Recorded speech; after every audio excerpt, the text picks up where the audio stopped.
নমস্কাৰ বন্ধুসকল।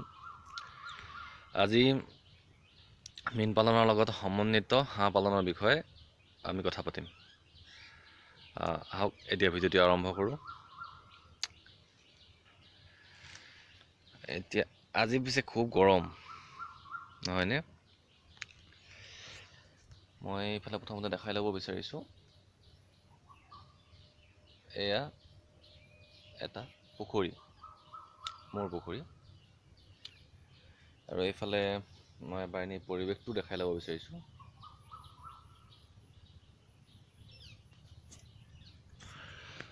এতিয়া কথা হ'ল, পুখুৰীৰ মাছৰ লগত হাঁহ পালন এইটো কিমান প্ৰফিটেবল বা ইয়াৰ পৰা প্ৰফিট প্ৰকৃততে হয় নে নহয়, সেই বিষয়ে কিছু কথা আপোনালোকক ক'ম।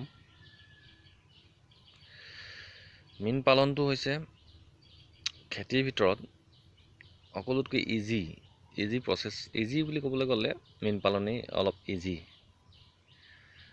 যদিও পুখুৰী নিৰ্মাণ কৰি অলপ খৰচ হয় বা কিবা হয়, কিন্তু মীন পালনৰ এটা সুবিধাটো হৈছে কি, মেইন সুবিধাটো হৈছে কি, ইয়াত আপুনি দিনটো খাটি থাকিব নালাগে।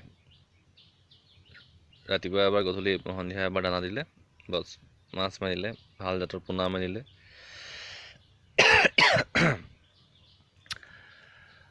এতিয়া হাঁহ পালনটো কাৰণে আমি আপুনি গঁৰাল কেনেকৈ বনাম বা কি হাঁহ পুহিম, সেইটো এটা কথা। 2 বিঘাৰ তলৰ যদি পুখুৰী হয়, তেতিয়া পুখুৰী পাৰত নতুবা পুখুৰী পানী জলিতে গঁৰালটো বনাব পাৰে। আৰু যদি 2 বিঘাৰ ওপৰৰ হয়, তেতিয়া ওপঙি থকাৰ বনাব লাগে, যাতে গঁৰালটো ইফালে সিফালে ভাঙি থাকিব পাৰে, তেনেকুৱা টাইপৰ। এতিয়া কথা হ'ল কি হাঁহ বুলি নহয়, আমাৰ লোকেলটো মেলিব পাৰে, ইণ্ডিয়ান ৰানাৰ মেলিব পাৰে, খাকী কেম্বেল বা পেকিন হাঁহ, সকলো হাঁহ থাকিব পাৰে। 1 বিঘা জোখৰ এটা পুখুৰীত, মই এতিয়া 1 বিঘা জোখৰ পুখুৰীলৈ কৈছোঁ। সাধাৰণতে মানুহৰ 2 বিঘা ডাঙৰ পুখুৰী খুব কমৰ থাকে, 1 বিঘা বা 1 বিঘাতকৈ অলপ কম তেনেকুৱা থাকে। তো 1 বিঘা জোখৰ পুখুৰীত 50-60টা মাছ, 50-60টা হাঁহ মেলিব পাৰি, হাঁহ পুহিব পাৰি। তো ইয়াত লাভ কি হয়, হাঁহে পানীত চৰি দিয়াৰ বাবে পুখুৰীত অক্সিজেনৰ অভাৱ নহয়, 1 নম্বৰ কথা। 2 নম্বৰ কথাটো হ'ল, হাঁহে অলাগতিয়াল মাছ কিবাকিবিবোৰ খাই দিয়ে, সেইটো কাৰণেও ভাল হয়। আৰু 3 নম্বৰ কথাটো হ'ল মাছৰ বিষ্ঠাখিনি, হাঁহৰ বিষ্ঠাটো মাছে খায়। মাছৰ এক্সট্ৰা দানাৰ অভাৱটো নাইকিয়া হৈ যায়। যদি আপুনি হাঁহৰ লগত মীন পালন কৰে, তেতিয়া গাছ খাবৰ কাৰণে কুমলীয়া কলপাত, নেপিয়াৰ ঘাঁহ এইবোৰ সৰু সৰুকৈ কুটি দিব পাৰে, কিন্তু অন্য দানা দিয়াৰ প্ৰয়োজন প্ৰায় নহয়। আৰু এটা কথা, হাঁহৰ যেতিয়া মল বিষ্ঠা পৰি পুখুৰী পানীটো বেয়া হৈ যাব পাৰে। যদি পানীটো অলপ বেছিকৈ ফেন উঠি থকা নিচিনা, অলপ কালাৰটো বেয়া হৈ যোৱা, খুব ভুটভুটকৈ ফেন উঠি থকা, পানীটো পিছল নিচিনা হৈ যোৱা, তেনেকুৱা যদি দেখে, তেতিয়া বিষ্ঠা পৰাটো বন্ধ কৰি দিব লাগে, ওপৰত কিবা ত্ৰিপাল পাৰি। কিন্তু যেতিয়ালৈকে তেনেকুৱা কণ্ডিশ্যন, তেতিয়ালৈকে কিন্তু বিষ্ঠাটো পুখুৰীত ডাইৰেক্ট পেলাই দিব পাৰি। এইটো এটা কথা। 1 বছৰত 1 বিঘা পুখুৰীৰ পৰা, মোৰ ব্যক্তিগত অভিজ্ঞতাৰ পৰা কৈছোঁ, প্ৰায় 150 কেজি মাছ, 30-35 কেজি হাঁহৰ মাংস, প্ৰায় আপোনাৰ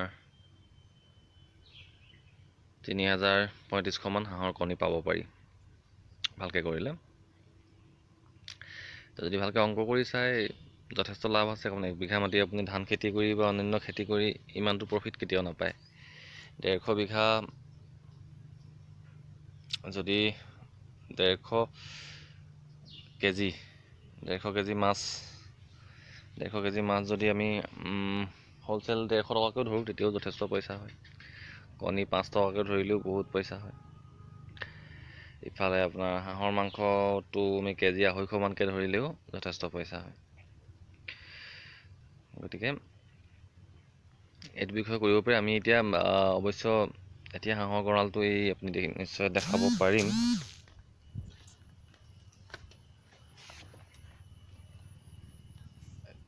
এই কেইদিনমান আগতে ধুমুহাত গঁৰালটো ভাগি গ'ল, গতিকে মই এতিয়া আপোনালোকক দেখাব পৰা নাযাব, কিন্তু মই খুব সোনকালে মেৰামতি কৰাৰ পাছত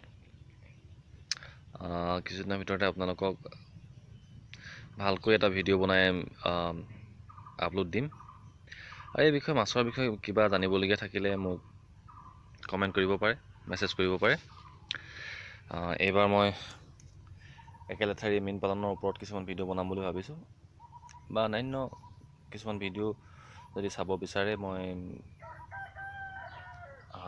টাই ভাষাৰ ওপৰতো কিছুমান ভিডিঅ' বনাইছিলোঁ, বা অন্যান্য বিভিন্ন ধৰণৰ ভিডিঅ'।